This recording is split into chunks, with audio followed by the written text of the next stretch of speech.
Ustadz, apa hukumnya membawa anak balita ke dalam masjid saat sholat berjamaah?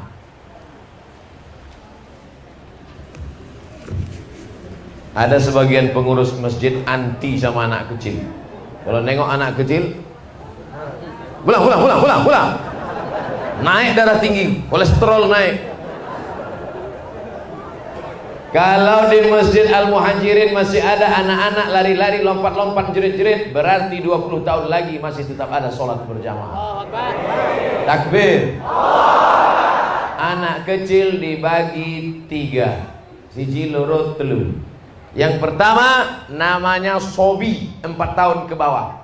Yang kedua mumayyiz, kira-kira sudah bisa membedakan mana baik mana buruk. Mohon maaf anak ustadz, ini mumayyiz. Mumayyiz artinya kalau diginikan, diam ya nak, duduk ya nak, mumayyiz sudah bisa. Tapi kalau yang sobi tadi yang 4 tahun kita ginikan, diam ya nduk, kita pula diginikannya.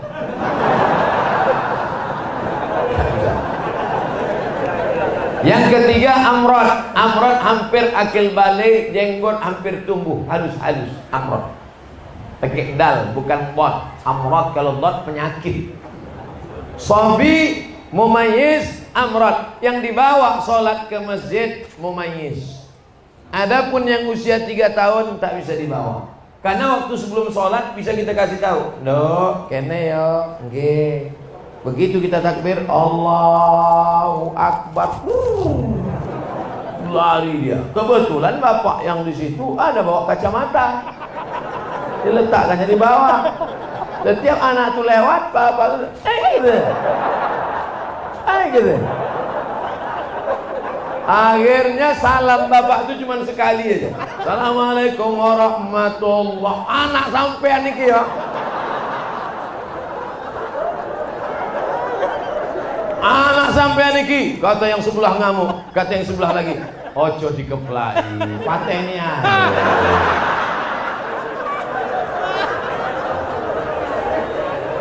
Oleh sebab itu maka yang dibawa itu yang mumayyiz. Saya sudah ceramah 70 menit, anak kita masih serius mendengar ceramah. Mudah-mudahan dijadikan Allah pemimpin lampau. Bayangkan, tahan dia dengar ceramah 70 menit. Kadang orang baru 15 menit. Ya anak kecil tahan 70 menit. Entah karena takut sama saya. Tengoknya suara Ustaz itu menggelegar. Ini kalau kita ngantuk gawat nih katanya. Rabbana hablana minas solihin. Jadikan anak-anak kami anak-anak soleh-solehah. Ustadz, metode cepat hafal Quran itu gimana Pak Ustadz? Quran saya yang ingat dulu aja udah hilang. Dulu waktu di Al-Azhar kuliah, tahun pertama wajib hafal 2 juz, tahun kedua 2 juz, tahun ketiga 2 juz, tahun keempat 2 juz, mata kuliah 13. Kalau nggak lulus 13 mata kuliah, naik bawa 1. Kalau nggak lulus 3 mata kuliah, potong beasiswa 25%. 2 tahun nggak lulus, potong beasiswa 50%. 3 tahun nggak lulus, DO, drop out, diusir dari Al-Azhar, siap-siap buat rakit hanyut dari Sungai Nil ke Sungai Siak. Kejam Al-Azhar, tapi disiplin dia. Pendidikan baik. Nyontek nggak boleh. Kalau ketangkap nyontek langsung dicabut visa 1 tahun, dipulangkan ke Indonesia.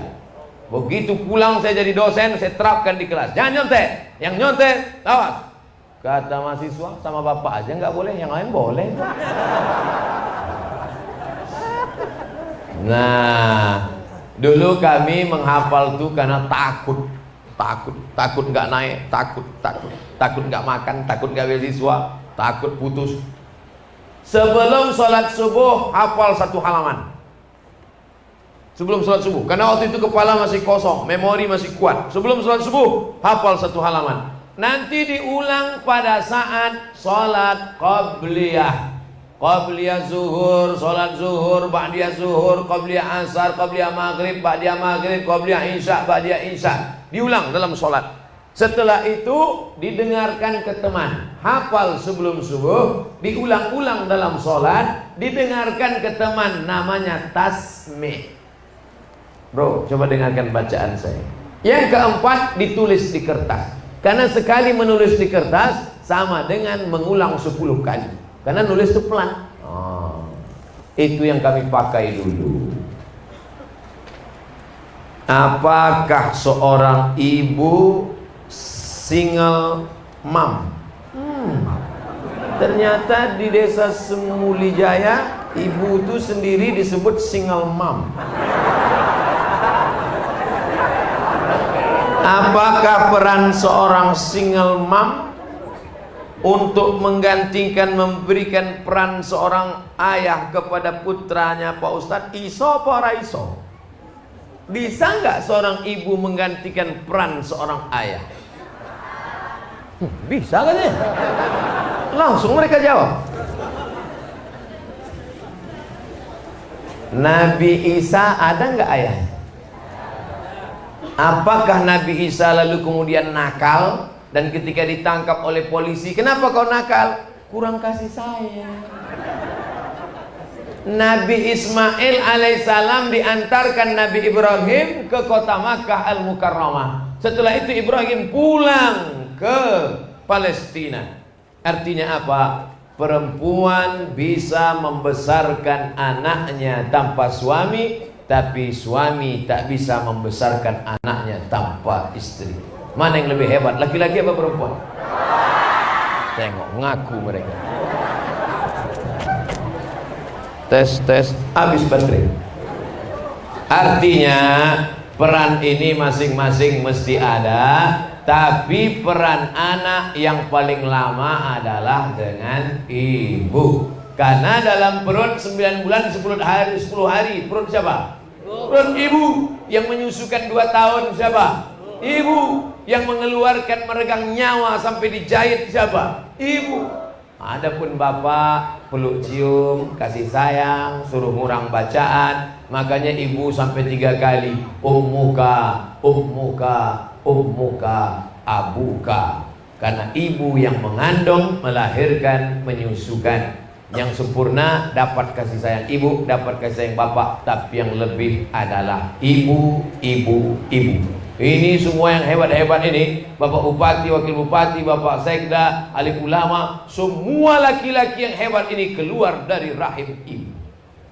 Betul? Oleh sebab itu maka jangan pernah menyakiti ibu, karena perempuan adalah tempat kita membalas kasih sayang, mengharapkan turunnya rahmat Allah Subhanahu wa taala. Bagaimana hukumnya bila kita ingin merehab masjid? Bagus. Apakah amal jariah yang membangun masjid pertama akan hilang? Ketika Masjid Nabawi tiangnya batang korma, atapnya pelepah korma, dindingnya labin tanah liat yang dijemur kering, dicetak 4, direnovasi oleh Sayyidina Utsman bin Affan. Abu Bakar, Umar, Utsman. Utsman merenovasi pertama Masjid Nabawi. Lalu sahabat komplain, bagaimana dengan yang nyumbang tiangnya? Berarti putuslah pahalanya Utsman. Utsman langsung membacakan hadis yang dia pernah dengar dari Nabi SAW. Man bana masjidan, siapa yang bangun masjid, banallah mislahu baitan fil jannah, maka Allah sudah bangunkan untuk dia satu tempat dalam surga. Mana tahu nanti Masjid Al-Muhajirin masyarakatnya melimpah ruah, rumah ripah loh jenawi, tongkat dan batu jadi tanaman, melimpah ruah rezeki. Maka nanti masjid ini kita buat menjadi Islamic Center 2 tingkat insyaallah. Amin. Ada pondok tahfiz Qur'annya, ada tempat praktek dokternya, ada tempat kumpul anak mudanya. Apakah hilang pahala orang yang nyumbang dinding keramik? Tidak. Maka tetap mengalir. Kalaupun mau dijual atapnya, maka dijual, duitnya tetap balik lagi ke masjid. Kalaupun dindingnya mau dihancurkan, dindingnya menjadi pondasi masjid atau ke masjid lain, tidak dibuang, tidak digunakan untuk sia-sia, karena dia adalah wakaf. Wakaf itu la yuba'u, tak boleh dijual, wala yuhabu, tak boleh dihibahkan, wala yurasu, tak boleh diwariskan, tapi wakaf kembali kepada wakaf. Makanya yang kemarin sudah nyumbang keramik, nggak perlu ditulis di situ keramik saya. Lalu ketika nanti ada direnovasi, nyari mana keramik saya, mana. Mudah-mudahan yang bangun masjid ini ikhlas, sudah dibangunkan tempatnya di surga. Oh, jadi Ustadz, kalau saya sedekah keramik, di akhirat saya nanti dapat keramik. Ya, kalau saya kemarin buat atap, di akhirat dapat atap. Ya. Tiba-tiba satu bapak nangis. Kamu kenapa nangis? Saya kemarin cuma ngasih WC, Pak Ustadz. Masa di akhirat cuma dapat WC? Mikirnya jangan logika dunia. A'dadtu li'ibadiyas salihin, aku siapkan untuk hambaku yang saleh, mala a'yunun ra'at, belum pernah dilihat mata, wala udhunun sami'at, belum pernah didengar telinga, wala khatara ala qalbi basar, belum pernah terlintas di hati manusia. Maka yang kemarin sedekah WC kamar mandi akan diberikan balasan tak pernah terlintas di hati manusia. Amin. Saya seorang difabel. Difabel, mohon maaf, kurang salah satu kesempurnaan anggota tubuh fisik. Saudara-saudara kita yang dilebihkan Allah yang lain, tapi dikurangkan Allah yang lain. Saya sholat dalam keadaan duduk atau berdiri. Pas duduk antara dua sujud, dada saya tidak menghadap kiblat.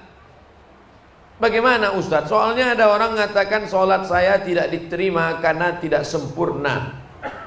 Yang wajib sempurna itu bagi orang yang sempurna. Yang tak sempurna gimana dia mau sempurna? La yukallifullahu nafsan illa wus'aha. Gak bisa sholat berdiri duduk, tapi duduknya bukan dari awal. Di awal tetap berdiri, bawa kursi, di awal tetap berdiri. Ghairil maghdubi 'alaihim waladdallin. Amin. Bismillahirrahmanirrahim. Qul huwallahu ahad, Allahus samad, lam yalid wa lam yulad wa lam yakul lahu kufuwan ahad. Ruku'.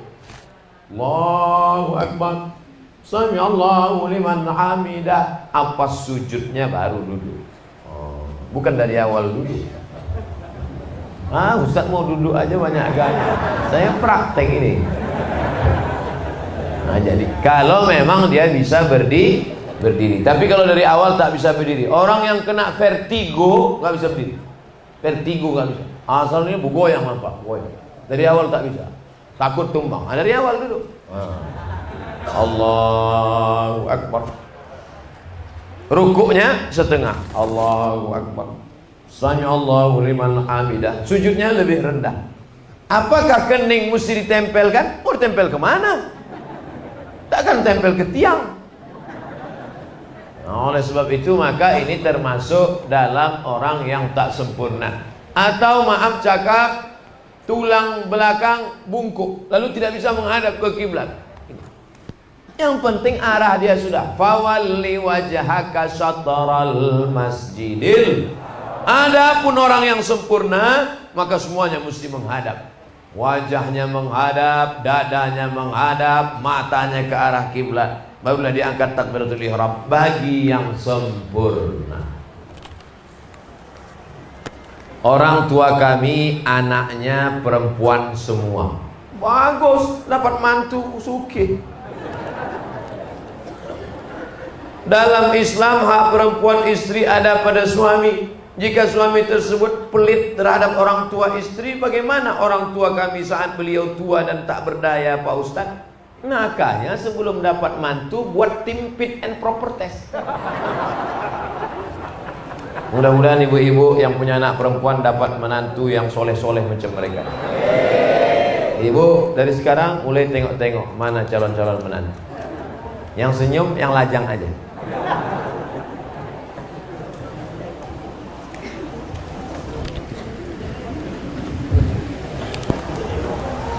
Kewajiban laki-laki pada perempuan: kasih makan, kasih pakaian, kasih tempat tinggal, beri pendidikan, beri perhatian. 5. Makan, pakaian, tempat tinggal, pendidikan, perhatian. Laki-laki tidak boleh memberikan zakat pada orang yang wajib dia nafkahi.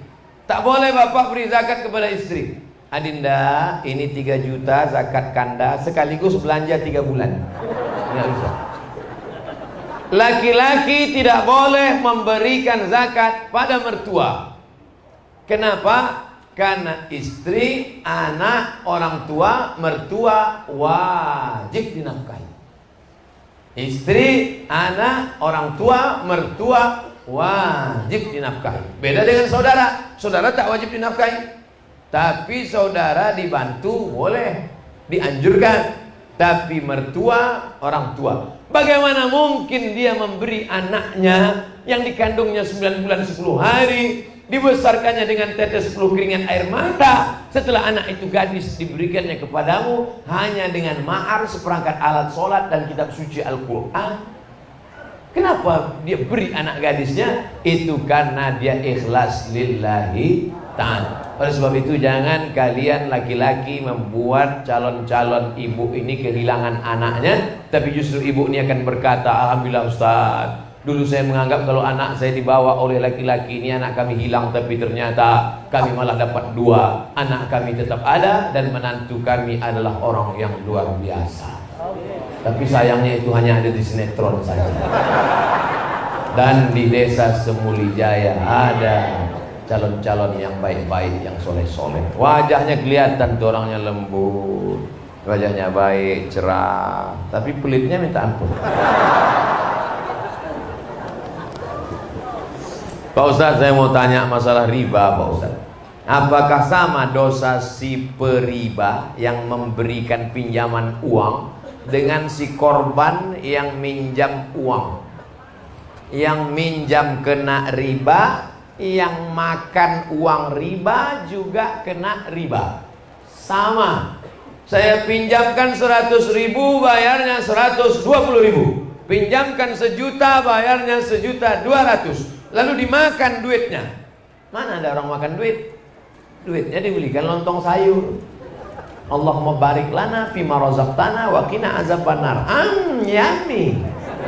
Sepiring lontong berubah menjadi setetes darah. Setetes darah masuk ke dalam jantung karena jantung akan menyemprotkan darah naik ke otak. Setetes darah dari jantung naik ke otak. Nasiyatin kadzibatin khati'ah. Ubun-ubun, penipu, pembohong, pendosa. Kenapa ubun-ubun?